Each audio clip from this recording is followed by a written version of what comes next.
Welcome, grade 4s, to WorksheetCloud.com's online lessons. It's me again, Miss Frank, and we are going to be looking at a continuation of our comprehension skills activities that we've been doing this week. So we looked at prediction in the first part one of the comprehension skills activities, and then yesterday's lesson focused on summarizing and elements of a story. And in this lesson, we're going to be looking at how to answer questions based on a text. So we are still focusing on Slim and the dinosaur, and we're going to now just move into how to answer questions based on the story Slim and the dinosaur. Let's get started.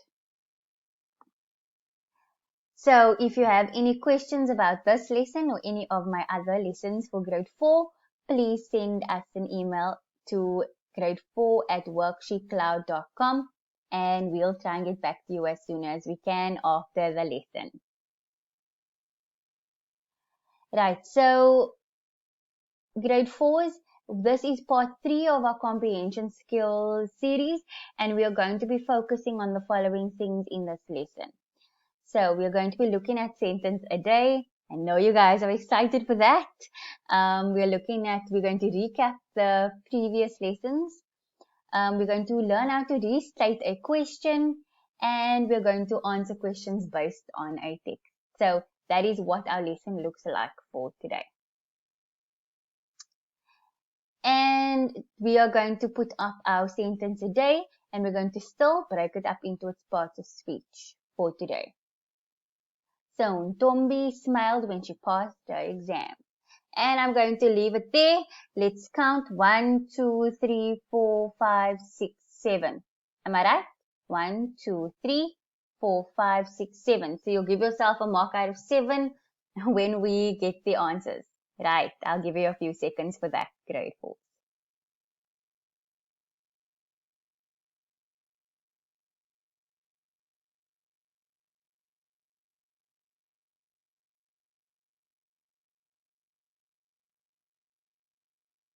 I'm going to place the parts of speech on the screen now so that you can see where they are, and you can draw lines like I normally do in these lessons.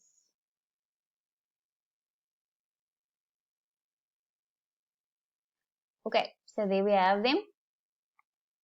And I'm going to get my pen out. So I hope that you have your pencil, pen on the page out so that you can also do your lines or write down the answers. So Ntombi is a person's name, starts with a capital letter, and it's also known as a pronoun.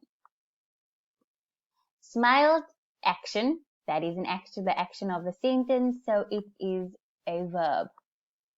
Doing word. Okay, when. Here's a fun one. So when is a conjunction? Because if we wanted to, we could separate these two sentences. We could say Ntombi smiled and have a full stop there. And we can say she passed the exam and start with a capital letter over there. So instead of having two separate sentences, we now have one whole sentence where we say Ntombi smiled when she passed her exam. So I'm going to take that off now because we don't really need that. And we're going to erase that. Okay. Right. So back to our pen. And when therefore is a conjunction, she replaces a noun in a sentence, so it is a pronoun. Past, another verb. Remember, we have two verbs now because we have a conjunction in our sentence. And past is a verb. Her exam, so it's a pronoun. And then the last one is a common noun, exam. Please give yourselves a mark out of 7. I can probably tell there's going to be a lot of 7 out of 7s now because you should be used to doing this activity now. Right. Let's move on, grade 4s. I think you all got this activity by now. And we can move on to our next slide. So let's recap. A summary. So what did we focus on in our previous lesson? We looked at how to summarize a text. And we were going to whip that story into shape, okay? And we used the WIP approach, which was, what are we looking for? To underline the important information in the text and to paragraph it. And that's what we did. We read the story, we underlined the important parts of the text that we thought was important, and then we went on to paragraph it and we wrote it in our own words. So that was how we were going to recap yesterday's lesson by looking at a summary. So for now, we're going to go back and look at elements of the story, and we're going to add our summary into it. So the elements of a story had to do with characters, setting, plot, the theme, and point of view. So we already discussed that in the previous lesson. So we're just recapping for now. So I'm going to move out of your way here because I'm blocking some of your words. And put myself right up here. Okay, so the characters in the story were Slim the dinosaur and Slim's mom, which we discussed already in yesterday's lesson. The setting at the dinosaur's house, and then our plot. As you can see, I've copied and pasted our summary that we made in yesterday's lesson into the plot over here. So it tells us exactly what happened in the story. The theme was listen to your parents or guardians, and point of view was the third person narration. So it was spoken from an objective view. So there we had our summary, and it basically told us exactly what happened, included all our characters, and it gave us a sequence of events that led up to the conclusion of our story. There you have it, grade 4. I'm going to leave this on for a few seconds for you just to remember or refresh your memories on the story, because this is the easiest way for you to understand how to actually understand the story. So I'm going to leave it on for a few seconds for you.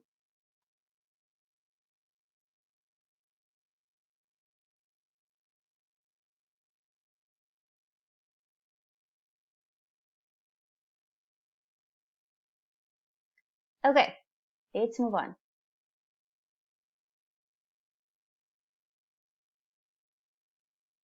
Slim and the dinosaur. And we have our story back on the screen. And some of you are thinking, but why, miss? Well, I'm going to tell you why now. When we are doing comprehension skills and we are reading a story, okay, you need to read the story twice before you read the question. Then after you read the question, you read the story again. So why am I saying that you have to read the story 3 times in total? Well, the first time you read the story, you have an idea of what the story is about, right? The second time you read it, it makes it clearer to you. Then you read the questions. After you read the questions and you read the story again, now you know exactly what you must look for in the story. So at this stage, you would have read the story 4 times in total, okay? When we did it the first time, when we did it the second time, when you did it at home for your summary, and now we are going to do it again. So basically, you have now read the story 4 times. The story you should know now like the back of your hands, grade 4. So I'm not going to read the story with you again because we have read it a few times, but I put it up here so that we still remember what happened, okay? So Slim was naughty. He went into the dinosaur's house without the dinosaur's permission, and he played with the dinosaur's egg, even though his mommy told him not to go over to the dinosaur's house because they like their privacy. But that didn't stop him. He continued doing what he wanted to because he didn't like people to tell him what to do. And then Dinosaur decided, no, this boy is not listening, so he's going to teach him a lesson, and he replaced his actual egg, and he replaced it with a flimsy cracked egg. So when Slim came in to play with the egg broke, and thus shocked Slim because now he was very scared because he knew that he was going to get into trouble. Dinosaur decided that if his egg was broken and he lost his child, Slim had to take the place of his child. And Slum did not like that idea at all.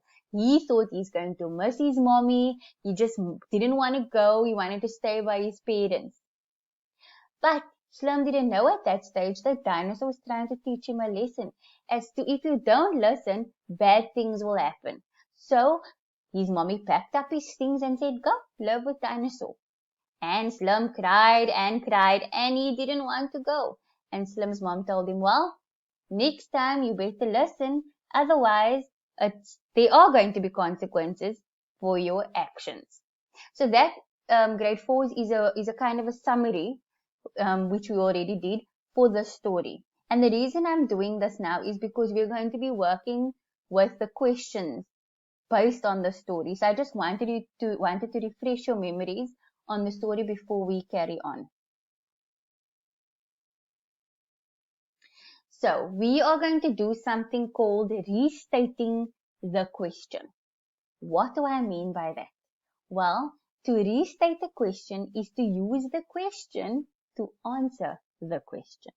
It sounds like a riddle, but grade 4s it really isn't. Okay. So there we have our first question. And the reason I chose these questions is because they're quite popular. What is the title of the story? One of the most popular questions that can be asked in an assessment or even in an activity. So what is the title of the story? So I'm going to take out my pen now and I'm going to use a different color so that we can have some color into our slides.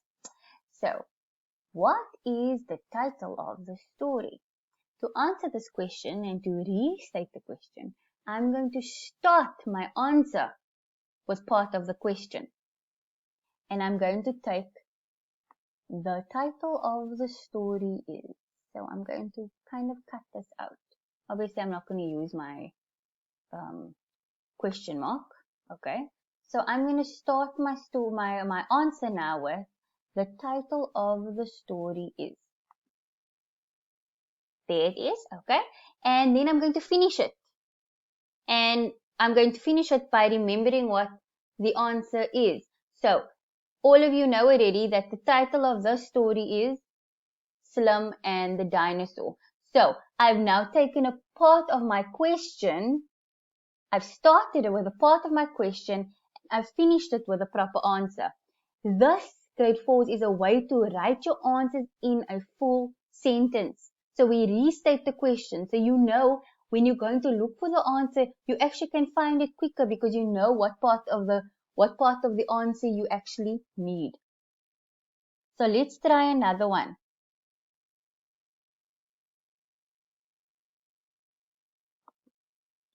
Who are the main characters in the story? So we're going to again take out our important, or at least the part of the question we're going to use in our answer. So who are the main characters in the story? I'm now going to take out the main characters, starting there. The main characters in the story, and I'm going to start my answer with that phrase. The main characters in the story, and let's see how we can do that. The main characters in the story are, because it's a plural characters, so we use the word are and not is. And our answer, Slum's mom and the dinosaur.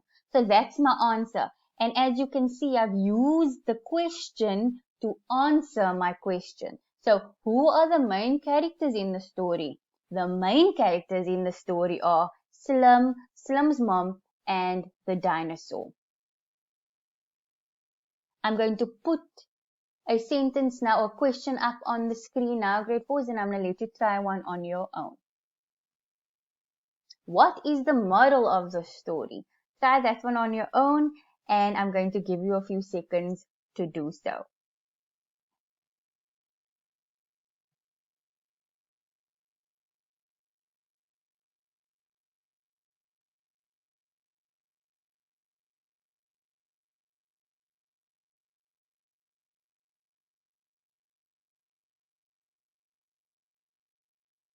Remember, we are using a part of the question to answer the question.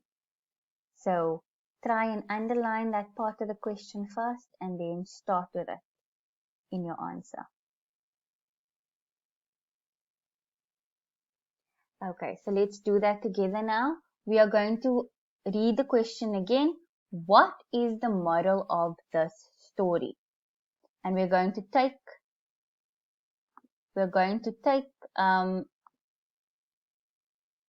our pen and we're going to underline the part that we're going to use. So the moral of the story, that part I'm going to use. I'm pretty sure I'm now going to cut into the part of the text that I'm going to put up after that. So let me just rather delete that. So the moral of the story is the part that we're going to keep. And we're going to start our sentence. Capital letter, remember, the moral of the story is. Remember morals, lessons, what they wanted us to learn from the story. Okay, that is the moral. So we're starting our sentence with the moral of the story is, and the answer to always listen to your parents or guardians. So the lesson that they wanted us to learn for this text was that we should always listen to our parents and our guardians. Okay, that was what they wanted us to learn. And I started the sentence using the part of the question. And then our last question, this one is a little bit more tricky. And the reason I added it in here is because a lot of the time when you get a question like that, grade 4, we get confused. Okay, so I wanted us to just look at this question. We're going to discuss it a little bit.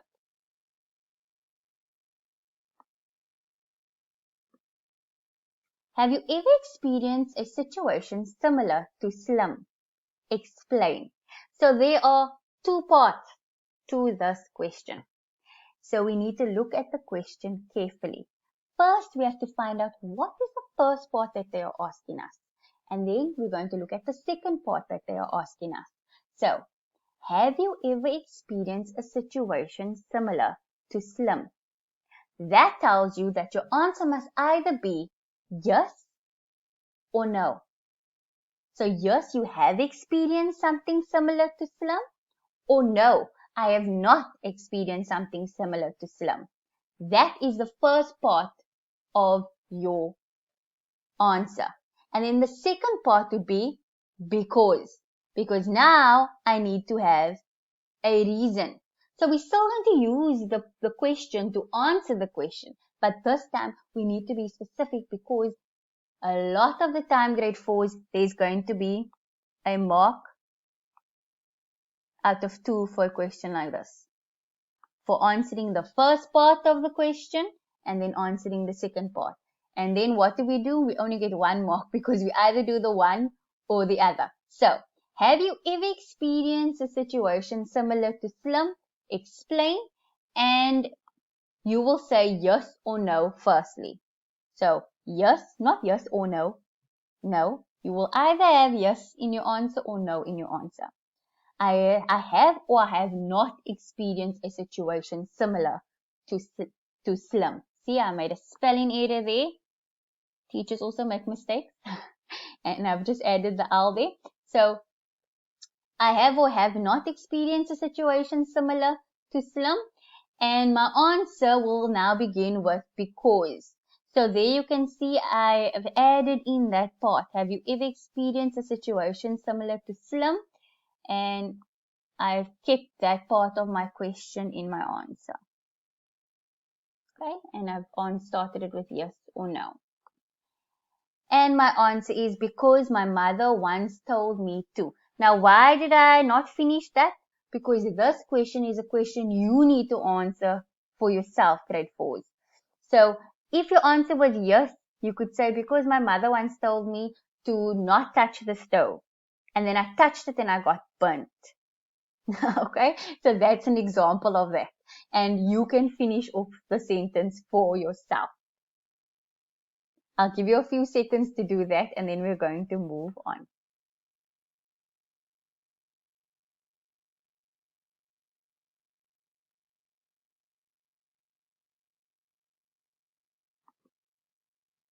So, in the next lesson, grade 4, we will learn how to write a paragraph. So far in our comprehension series, we've read the text, we've summarized the text, and we've answered questions based on the text. So in our next lesson, we are going to write a paragraph, okay? And we're going to use our writing skills now. And I'm sure you're going to be very excited to do that. And I'm just going to move myself down over here so that we can end off our lesson in our usual way. And here we go. So remember, you can send any questions about this lesson to grade 4 at WorksheetCloud.com. Remember, if there's something I didn't clear up for you or you're still confused about, please send us an email and we'll get back to you as soon as we can after this lesson. An activity and memo is provided for you after this lesson. So I know in the previous 2 lessons you haven't had really a memo with it because the first one was an activity for you to read at home, and the second activity was for you to summarize, okay, the story. And this activity now will be questions based on the text, and there will be a memo for you to check whether your answers are correct. Thank you very much, grade 4s. And I hope that you enjoyed this lesson. And from me to you, please enjoy the rest of your day. Goodbye.